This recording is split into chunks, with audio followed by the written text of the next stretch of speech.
I mean, maybe you just get just some Ricolas. You know? Ricola. Oh, yeah.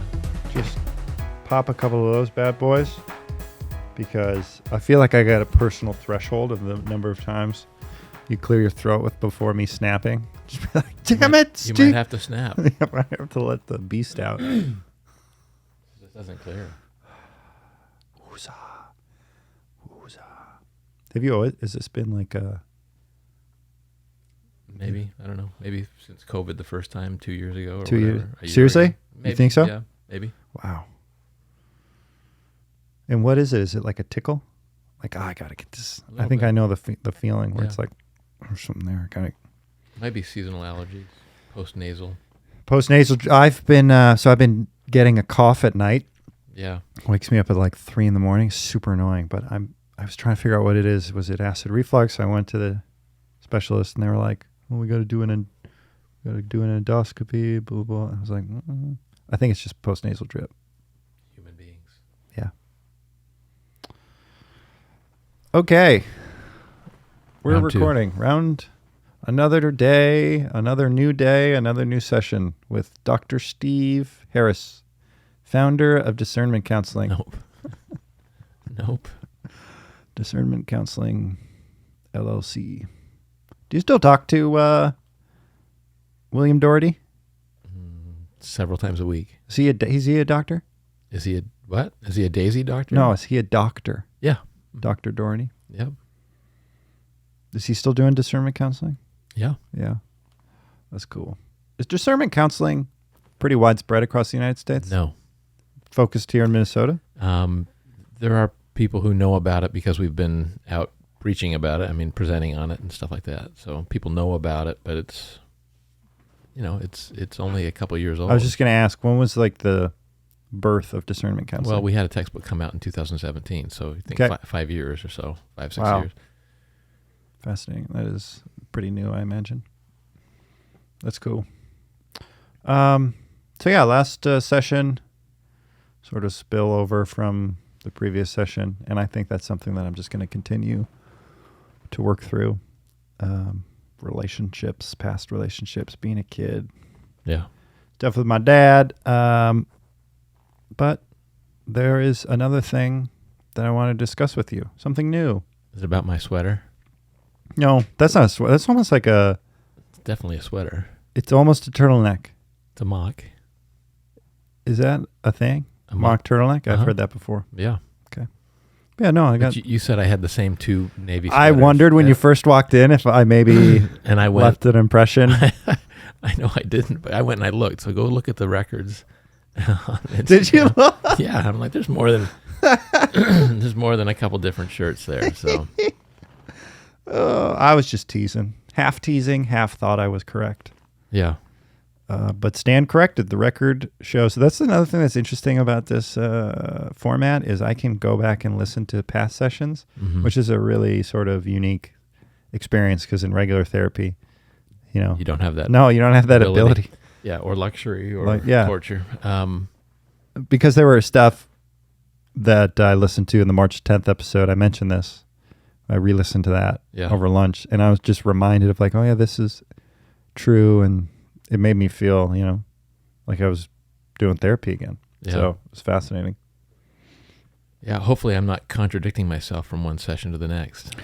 No, the only thing is, this is a callback to like 6 episodes ago. We were talking about how like my experiences with dissociation, and if I made the analogy of like, oh, if you have a sprained ankle and you're focused on your ankle, I mean, you're gonna obsess over it versus, oh, I sprained my ankle and I'm moving on. And I couldn't remember if I heard it from you or George. And you're like, no, it was me. Check the record. And I checked the record and it was actually George. So I just want to clarify that. So I have joined this group of, it's called the Entrepreneurs Organization. The EO. Are you familiar with it? No. That's literally what it's called. And it's been really interesting for me because I think it's brought up, I definitely struggle find myself struggling in like group scenarios.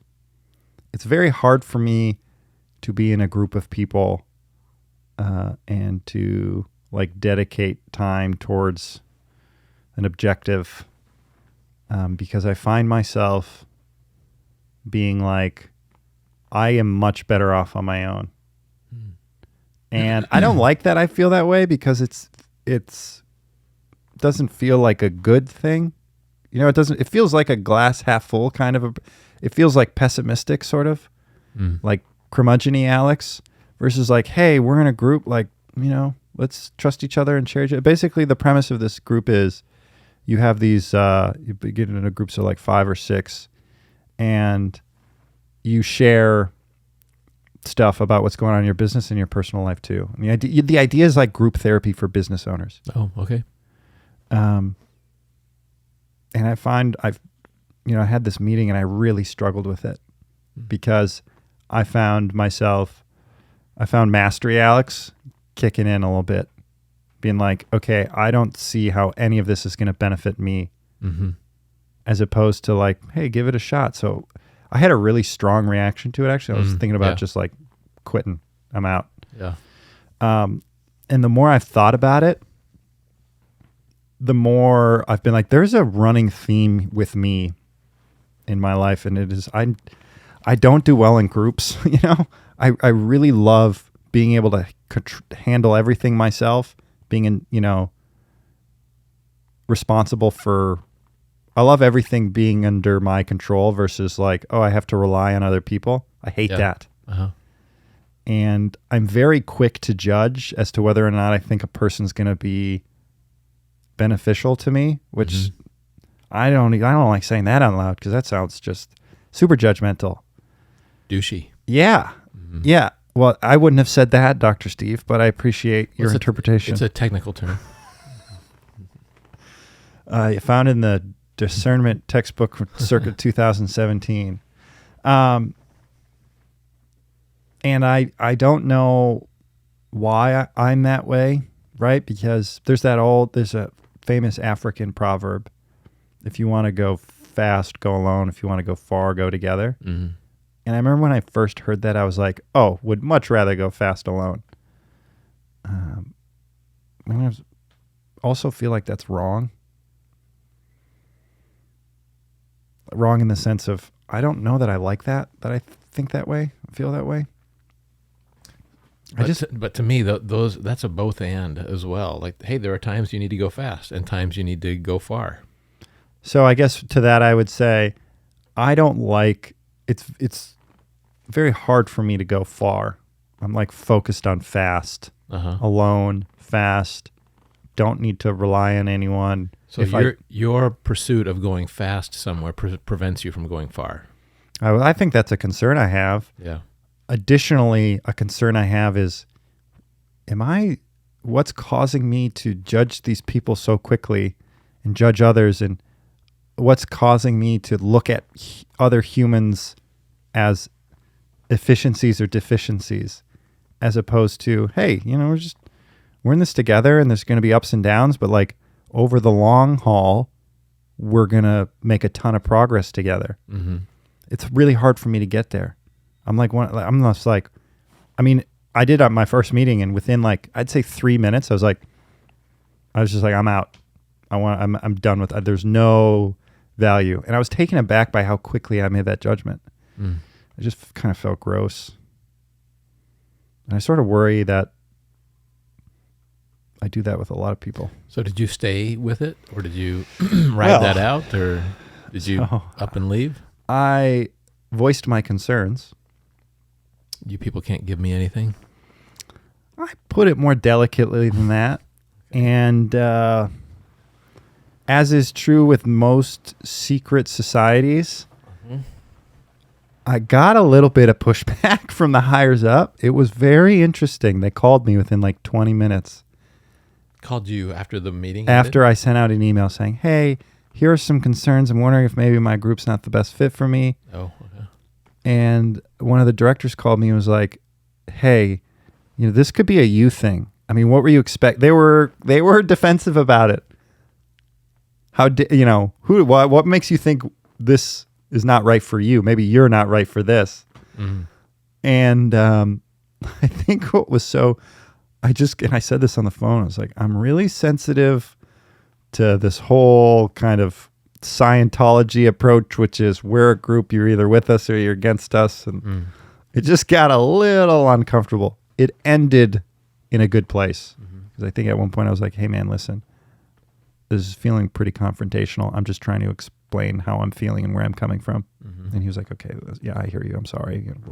He gave a list of reasons why they were stressed out and, they've been growing a lot and blah, blah, blah, blah.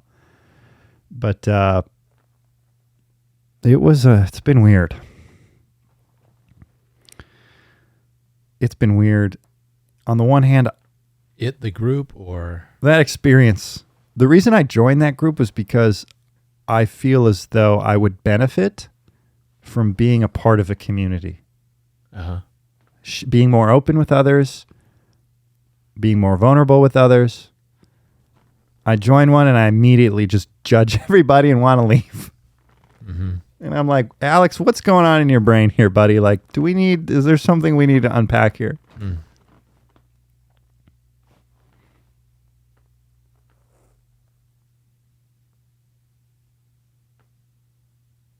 What do you think, Dr. Steve? I mean, sounds like it's something you're learning about yourself. Like you sat down, you had 3 minutes and you jumped to some conclusions. You voiced your concerns. You hung in there with the conversation when they pushed back. So I'm not going to read too much into it just yet. Yeah. Like if there are other places where you're seeing like, yep, that's what I do.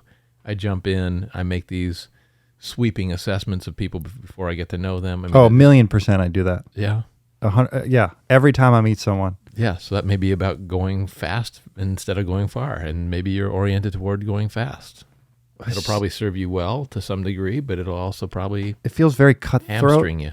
It feels very cutthroat and very like not a very kumbaya. Yes. Agreed. Yeah. I kind of feel like I approach relationships like a business person, like looking at a bottom line. When you always hear like the consultant comes in and is like, oh, we got to turn this company into shape. You're gone, you're gone, you're gone. You're dead weight, you're dead weight. You can stay, you can stay. Yeah. I sometimes worry that that's how I approach people too. Which doesn't feel good. Nah, it doesn't feel bad. I mean, yeah. I don't know. I don't. That's not my experience of you. Okay. Well, that's good. I suppose that's true. You would say, you'd be like, yeah, Alex, you're kind of a dick. I don't strike you as judgmental? Not overly. That's good. I don't know. The last couple times that we've been meeting, you've been being very pensive about relationships that are in your life. So yeah, I don't know why it struck such a chord, but the whole experience was. I'm also struggling with I get some weird kind of culty vibes from them.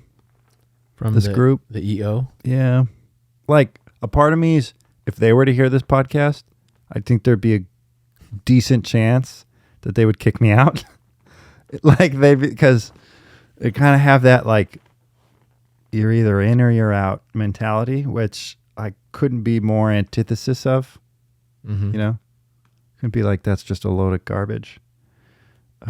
They got some Kool-Aid drinking vibes.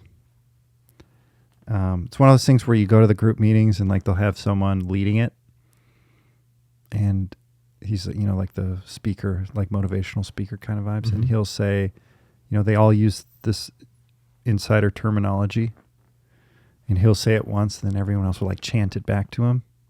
And those kind of vibes make me really uncomfortable. It sounds like Catholic Church. Yeah, I mean, it's kind of fascinating where it's anytime you get a group of people together and you're trying to all believe a singular thing and work towards a singular purpose, whether it's religion or a entrepreneur organization, they have the same sort of through lines. Just groupthink makes me super uncomfortable. Why did you laugh? Because you started with the proverb: if you want to go fast, go by yourself. You want to go I far, know. I know. Like there's a group of people who have identified that they can go farther with their group membership than they can individually, and you're not there yet. Yeah, I think that's what it is. It's like part of me is like, I don't know that I will go farther with all of you guys. Right. Yeah. And I think to myself, like the people I admire and the, business people I admire and just people in life I admire, like, none of them were like, oh, I only got here because I joined a group and they gave me lots of support. So I told Haley about this, and every time I bring it up, she's like, Alex, you got to leave. You're going to leave. You might as well just get it over with. She just wants you to rip the Band-Aid off. Yeah. Because I called her immediately after my first meeting. She's like, you've been complaining about this for the last 3 weeks. Just get it over with. I was like, yes, but also it would be good for me to be a part of a community. So there is a way that I'm thinking about it for you, knowing the little that I know about you. You're big into team sports. Mm-hmm. It's not like you don't have a value or an appreciation that you can't bring the puck up every time. That somebody else has got to bring it up. Somebody's got to play defense. So you got to have a whole. I mean, that's true. So maybe this is just not your team. It's possible that the EO is just not your team. It's very interesting because I do love hockey. I'm kind of a domineering, captain manager in the sense of okay, here's how this team is going to get better. You guys are doing this thing. You got to stop doing it. You guys are doing this other thing. You need to keep doing it. And that's how my brain works. I don't know. How does that go with your team? Usually they're quiet. Some people are like, but they ultimately are like, cool, okay. The results speak for themselves. Yeah. But I think the way that I come across sometimes is very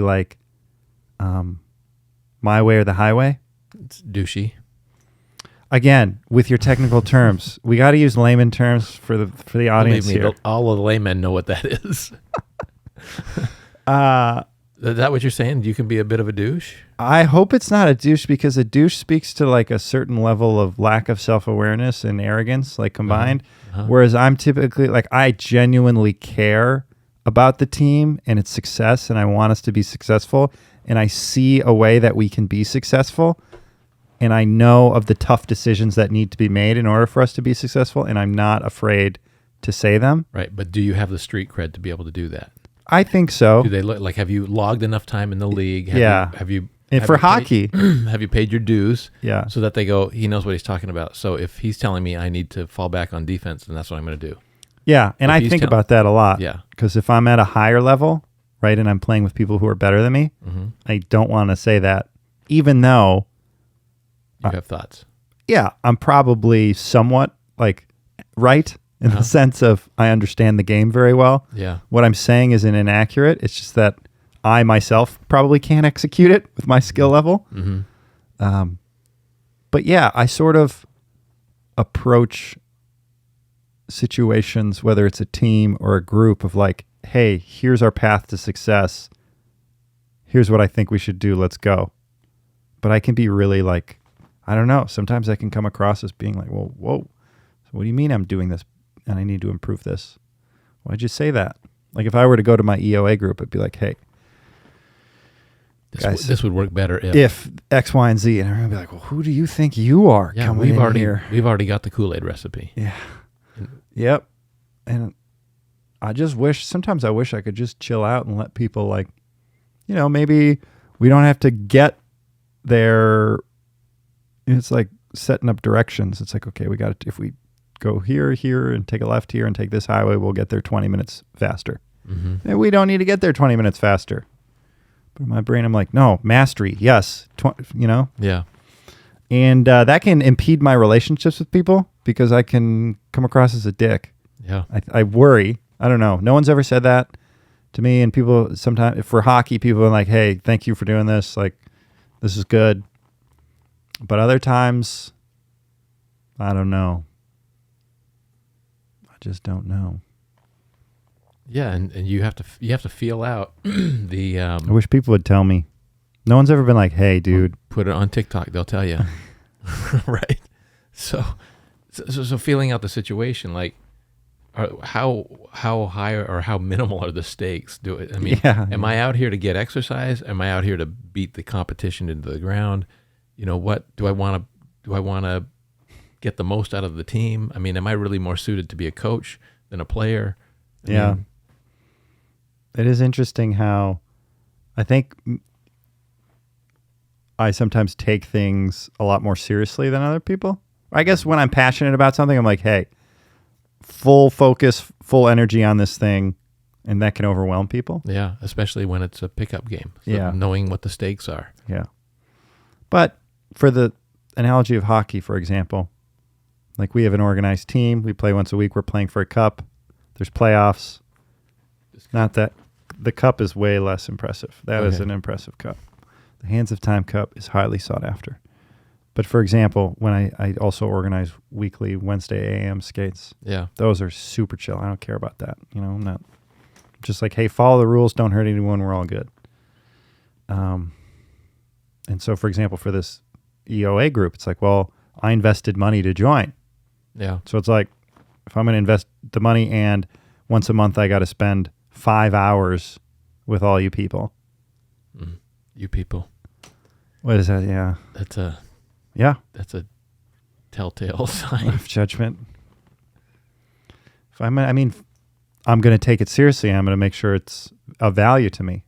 But I also feel guilty for saying that, because I don't want to come across as a dick, or I don't want to be a douche. Like, I enjoy making people happy and making people feel comfortable around me. But you also don't want to waste time. Yeah, 1,000,000%. It's that damn mastery. Just like, Yeah, mastery. And if you're spending 5 hours with an EO group when you could be spending 5 hours to get your next product out on the shelves. 1,000,000%. Right? It's like, hey, I still have to feed my family. I still know. have to. And they're like super adamant. You got to show up. And if you're a minute late, you have to kick in $50. They just have these rules where I'm like, oh my gosh. Kool-Aid drinkers. I don't predict a long life. I'm with Haley on this one. I'm going to stick it out. I already paid, they make you pay up front for 6 months. So it's like, I'm very interested to see what would happen if I asked for my money back. You can really tell how an organization is like their moral compass based on the process of trying to get your money back. What that is like, that's how you can tell. Like, I can tell from what their moral compass is when I ask for money back. yeah, for example, I guess the point I'm trying to make is like any group that you join, you can tell if they're in a good place by what the experience is like when you try to leave. If they're like, hey, totally understand. I'm sorry it didn't work out. Wish you the best of luck. That's a good organization. Yeah. Yeah. If they're like, oh, you're not, like this is on you. You don't want to leave, why are you laughing? I just never thought of it that way. Yeah. So you give me things to think about. Okay. I'm seriously. Like Haley and I went on a trip to the Dominican Republic once, and we booked it with a travel agency, and they messed up a ton of stuff. They kept apologizing, I was like, yo, I want some money back. Put your money where your mouth is. And then they were like, nothing on the trip was wrong. You made everything up. Blah, blah. I was like, I don't think that business exists anymore. I looked them up. They're gone. It's like, that's the easiest way to tell. You return something at Best Buy, hey, they'll get a receipt, no problems. You return something at like, I don't know, Mark's Electronic Mart, they're giving you all kinds of gruff. It's because they're grifters. I am not saying that the EO are a bunch of grifters at all. I'm not saying that because, again, the conversation I had. It sounds like you're wondering if you're a good fit. That's all. Yeah. Yeah, I don't think that I am. But you're in it for 6 months. I know. Be a good experiment just in terms of like, okay, can you find peace of mind to be like, hey, I'm with these people. They're just like me. They've signed up too. We've got that in common. They can't get out either. I'm definitely going to bring up my experience. That's why it's going to get really meta. They're going to be like, whoa, you talked about trying to get out? On your nationally renowned podcast. Well, I might not mention the podcast, but just mention the conversation. I guess, They might say, "Yeah, we think you're like your therapist. We think you're a douche, too. Just like your therapist." Dr. Steve, you don't actually think I'm a douche, do you? I don't.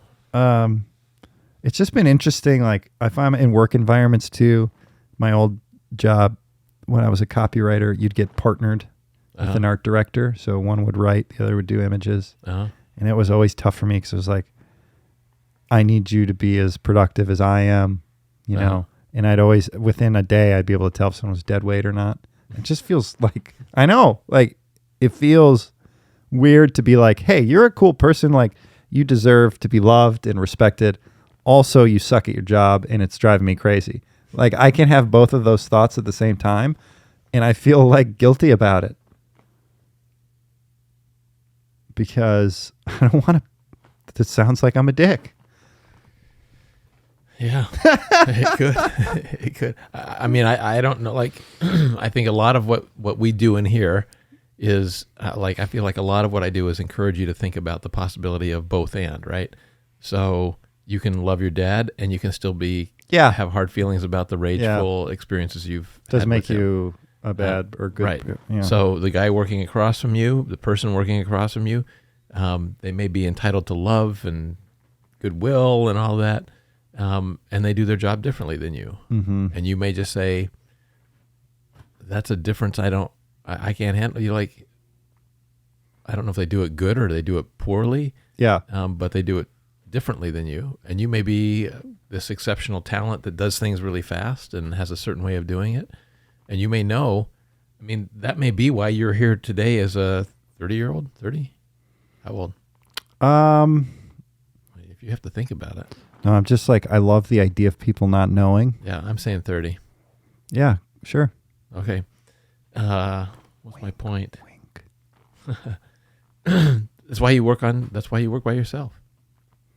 Yeah. Like I think you do individual consulting and you do your own thing because that's My own businessman. Yeah. And I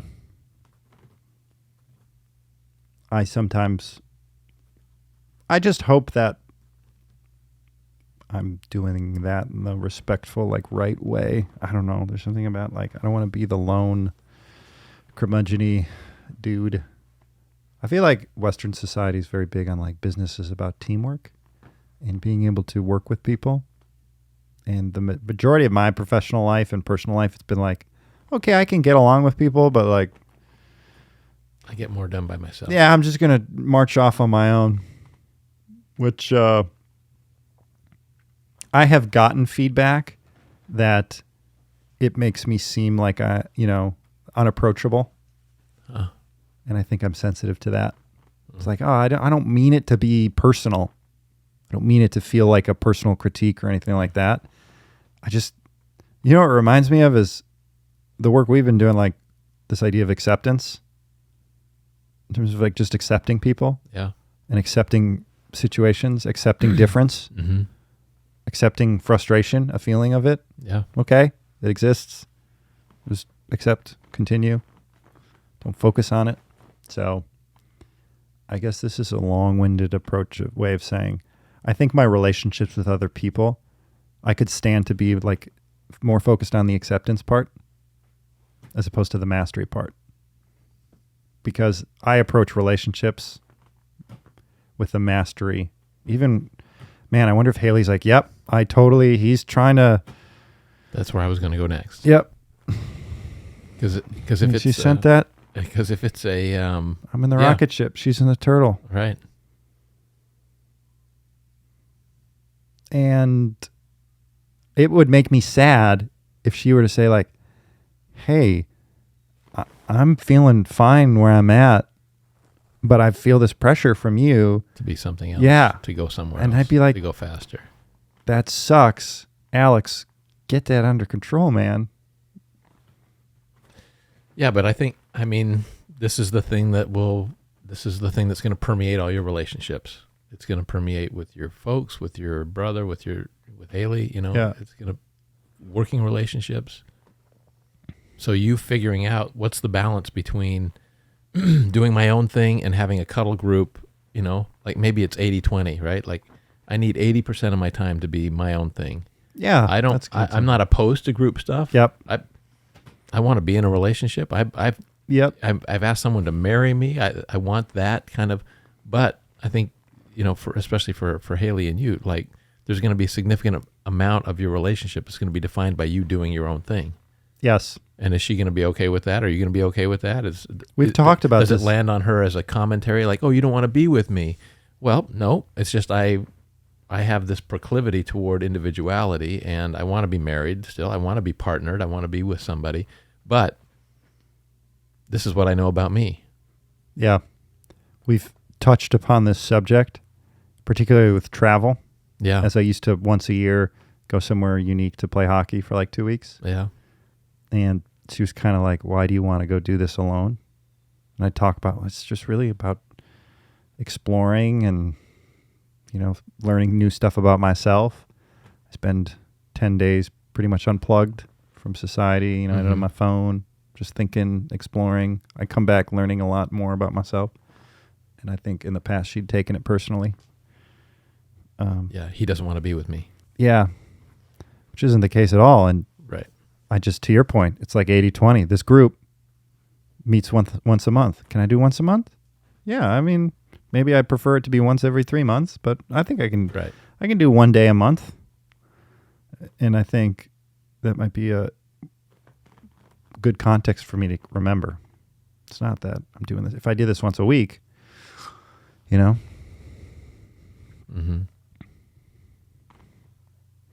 Yeah.